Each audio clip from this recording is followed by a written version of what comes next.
I was pulling the graveyard shift midnight to 8 a.m. at the Wendy's drive-thru. Honestly, the weirdest thing about the job was usually just people ordering 40 sauces at 3:30 in the morning. This particular night, though, the air felt thick and heavy, and the clock seemed glued to 2:45 a.m. We hadn't had a customer in nearly an hour. The silence inside the headset was deafening. I was wiping down the counter when the little chime went off, signaling a car pulling up to the speaker box. Slapped the headset on, gave the tired, practiced greeting. "Welcome to Wendy's. May I take your order?"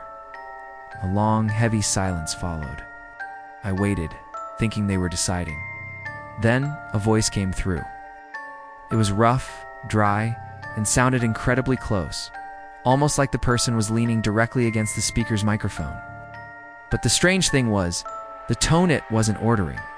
It was an urgent, raspy whisper. "You're still open," the voice said flatly. I confirmed, "Yes, sir. We are open until 8. What can I get for you tonight?" Another long pause. The air in the store suddenly felt colder. "Shouldn't be," the voice replied. I forced a professional chuckle. "Well, someone has to serve up those baconators. What can I make for you?" I tried to keep the transaction moving, my skin prickling. The voice finally spoke an order, but it was strange. "I need the biggie bag and a chili." I punched the order into the POS system, but my hands were shaking slightly. This guy wasn't right. As I read the order back, I noticed the time on the order screen, 2:58 a.m. The total popped up, and I told him the price. He didn't respond.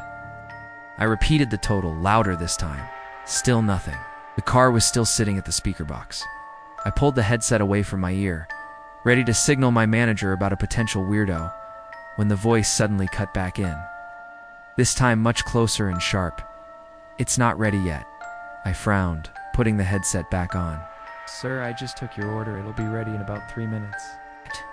Please pull up to the window." "No," the voice insisted, now a low, guttural growl that vibrated the plastic of the headset. "The order is not ready. It's not your food." The order. I just stood there, speechless. My manager, who had been bagging fries in the back, glanced over, confused. I mouthed, "Crazy guy." I waited a beat, then tried one last time. "If you're not going to pay, I have to ask you to move your car." The car was still there. But the voice came through with one final, impossible whisper, sounding like it was right behind me. "Check the timestamp. We'll never be ready." I yanked the headset off, threw it onto the counter, and ran to the window, fully intending to chew this guy out and tell him to leave. I threw the blinds open and peered out into the dark parking lot. There was no car. The drive-through lane was completely empty. The security light shone brightly on the empty speaker box. I ran to the manager, panicked, telling him the guy just drove off. He looked at me skeptically, but then I remembered the POS screen. I rushed back to the terminal. The order was still sitting there, waiting to be paid for. Biggie bag, chili, extra cheese. Total, $9.49. But the timestamp, which had clearly read to 58 a.m. just minutes ago, had changed. The order had been officially placed at 2:45 a.m. That was the exact moment the chime had gone off, signaling the arrival of the car. I'd been wiping the counter before I even put the headset on, before I said my greeting. The system had accepted the order at 2:45 a.m. But the conversation I just had, the 3 to 4 minutes of back and forth, had been completely outside of time.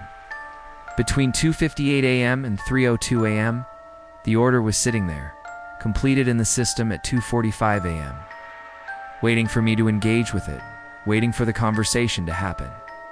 And the voice had said, "The order is not ready yet," because the moment I finished my shift and looked at the clock, the horrifying implication set in.